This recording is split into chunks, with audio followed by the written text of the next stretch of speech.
Heads turn when I walk down the street. They call me monster for my skin groceries. I am hardly called beautiful. Rather, tongues wag, inflicting torture and stigma to my soul. Whose fault is it that I was born different?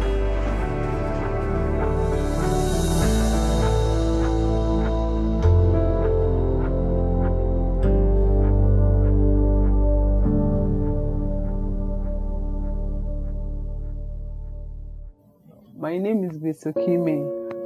I'm the second in my family, and I'll be 29 by April.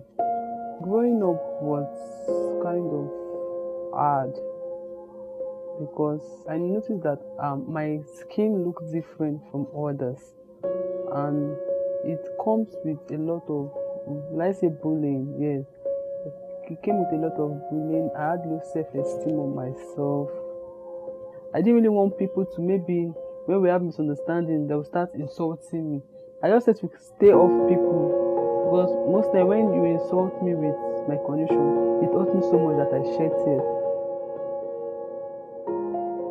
When Grace was about that 4 or 5 years, the growth we are not much as the way it is now. It was just like a small ratches. That time people will not even discover maybe she has anything. As she's growing, the growth they are increasing. So from there, that is when we now went for checkup. Actually, for the first time, then they thought it was rashes. They said maybe use powder, use this, use some medication, but it was not. The medication was not working. It's when she was now growing up. Let me say about 12, 15 above, when something was now coming out more, before people discover that she have some the challenges in her body. Let's say maybe she go out, maybe she want to enter bus, people will be preventing not to touch her, not to near her, because they don't know what the challenges. They maybe think maybe it's another thing that when they touch, they will carry. They don't know that it's not like that. The different hospitals we visited didn't know what was wrong with me. There was a year me and the father took her to Root several times. They went for so many tests. After the test, and there was the one they brought out. They have to remove one out of her body. They said they should take it to maybe lab. So they took it to lab. That is that they now brought a name. She have gone to operation like twice. But for how long are you going to be taking a child to the hospital to tear her body and remove all those things? When she told me, okay, the disorder is neurofibromatosis, so I was very happy. I was like, finally, I was going to have a cure to my disorder and the rest.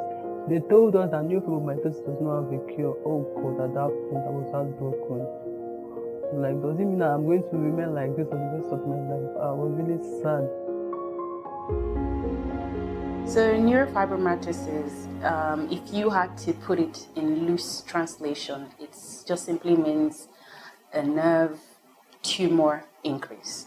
It's usually a pea-sized benign tumor that can actually be on the skin or under the skin for the most part. It literally affects both male, female. It's indiscriminate when it has to affect the human body. So pretty much most people who have the condition would be that one of their parents gave it to them, and it really never misses out any generation. So it moves on from one generation to the other.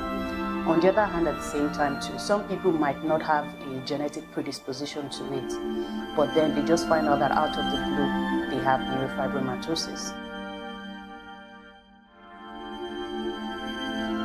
There's currently no treatment for neurofibromatosis, and there is no way, to be honest, that you can actually stop the growth of it. Once you have it, you do have it. Somebody can get it by hugging someone who has the condition. You can't have it by shaking hands with somebody else who has neurofibromatosis type 1 or type 2.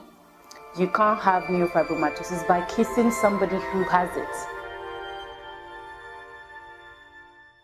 nobody in the family that is having this type of challenges. She's the only one. So it's not a thing that we should push her away, or maybe we should look at her like maybe she's not among the family, or maybe she's another, maybe a different person entirely. So we are one. We live together as one family. You cannot see your daughter like this, you will be happy. I myself, I'm not happy. I told you. I even felt if this thing, if God can transfer it, come to me, let her live a normal life. So many things that she needs to do that I believe that this thing is preventing her not to do. She went for an interview about 3 occasions that they supported herself, not her. The first time, the same thing, they walk her out. Second time again, she went to Lekki for another interview. They walk her out too. Go, I will get back to you. So this type of thing. No, if not because of this challenges she has in her body, I believe before now, somebody that went to school, that she's not even an illiterate, somebody that is a graduate, she served, coming back for how many years, she'll be looking for a job. They are not even giving her opportunity for them to even to interview her. Talk less of say giving her the job. I think around July 2019, I went for an interview. And I was waiting for the interview to kick off. A security guy, he walked up to me and told me that he was asked to tell me to hand over my CV to him, that I should leave. I was like, I also came here for this interview like other persons though. It's not like I misbehave or I had issues with anybody or something. I was rude to any of the staff then. I just dropped it and I left. If they thought that what I had was a contagious disease, that is the only reason they could have walked me out from that interview. I really felt very bad that day. I felt very bad. Why should I be discriminated for something that I never wished for myself? It's not my fault that I was giving birth to like this. Neither is it my no. It's not that I can't do what other people are doing or something. It's something that can happen to anybody. It can happen to anybody. She's a fine girl, if not because of this issue. She's very intelligent. So at her age, if not because of this challenge, the mother, I strongly believe that by now, as I will be talking of celebrating our marriage, me as a mother, because I used to ask her most of the time, Grace, when are you bringing your fiancé to me? Let me see. And then she will look and say, Mommy, I don't understand. And when she will tell me, Mommy, I don't understand, I know what she meant by Mommy, you don't understand. The other day she told me, do you know how many relationships I have lost because of this thing?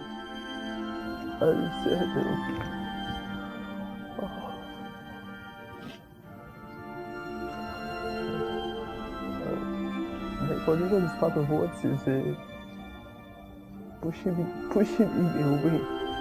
They said the only way we can be together is they can be free of all these troubles. Then he said, the fact that the girl we lost has a challenge that does not have a cure and stuff like that. I really felt bad that night. Felt like, is this guy trying to tell me that I don't deserve to be loved or what? Why would he utter such statements? Whenever I look at the mirror, I just wished I had a very smooth skin. At times whereby I was trying to bust for 2 months, I just noticed that I would just end up injuring myself. I feel very bad. And I just hate myself. Everybody walk on the streets, people stare at you. To lessen the attraction, the attraction on me, most of the time I think if I'm not on long sleeve, I'm always with a scarf. There are times whereby I go to the market to buy stuff, and the seller refuse to sell for me. When you try to go out, get a commercial bus, you see people just want to avoid body contact. So I don't blame them, sha. You know, most times we are scared of what we don't know. I've had people tell my friends that why are they being friends with me? Grace and I have been friends since 2009, 2010, so almost 10 years ago. And we actually met in church. When I first saw her, I won't deny the fact that I looked at her strangely. we're humans, tell ourselves the truth. You see a girl with so much thing, and I'm wondering, okay, what exactly is on this body? I feel maybe, maybe it's just some kind of reaction to something. But then I realized that along the line, that was the way she was. It wasn't reducing, it was not going. I really wanted to understand our mood and where she was coming from, because I've never seen someone like that before. It was my first friendship. I told her, I said, either you like it or not, my friends.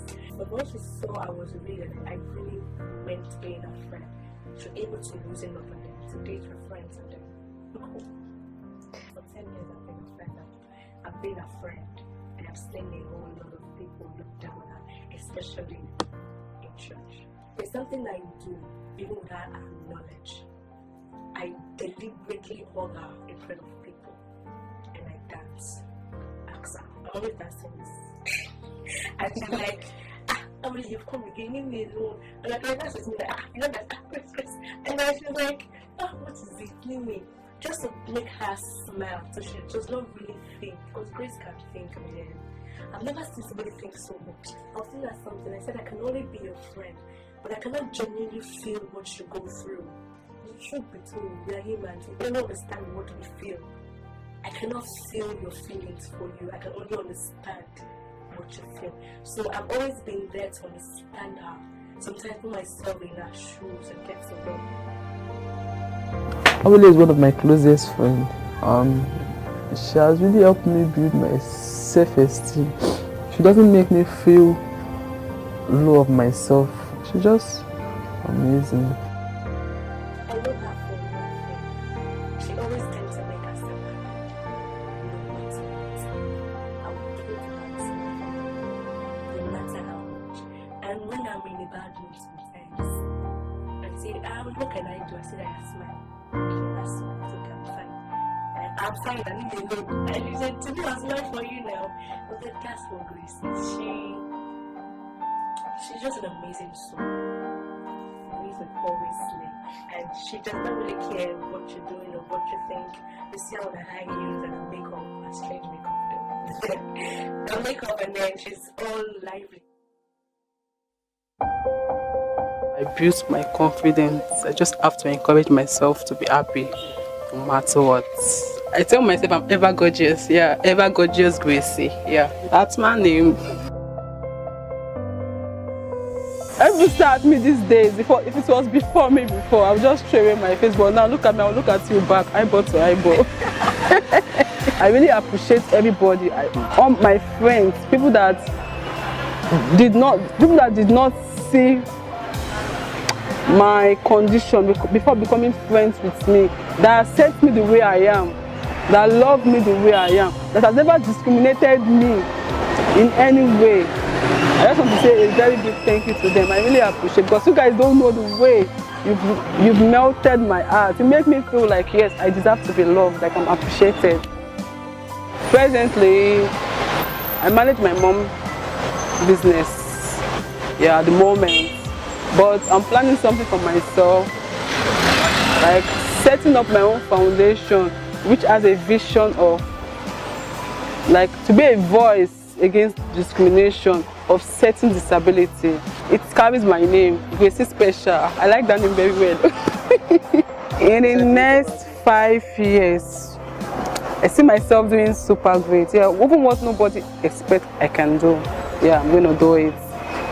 I'm going to be a great motivator.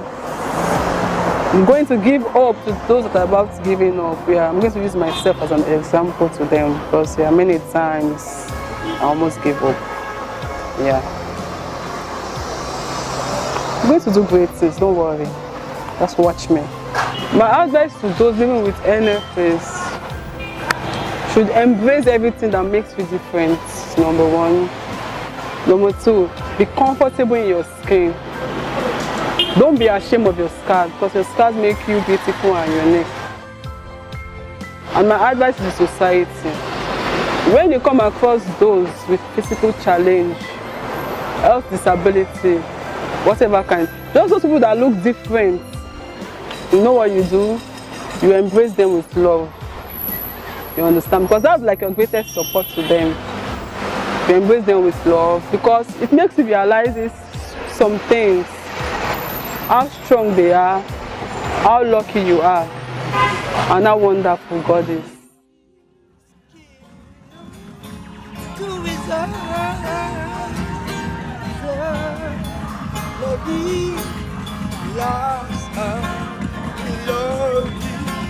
Love your guts and all you can. Your perfect imperfections. Give your all. Give your all.